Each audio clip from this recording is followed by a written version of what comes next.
Miyang tabiro kuting mapung promen ay kong no na kurumjari.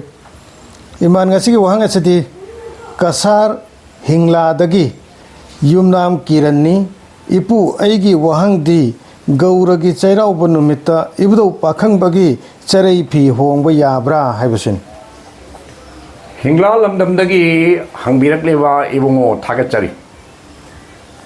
Madu yade mate hainingde. Adubo Gauragi cheiraoba se kayani pange yengbi aina khanda tara marini panbra. Adu maina oibra haini yem kayani pange yengo. Thaban kaya pharamoy. Tara marini panbase laina koigi hui chai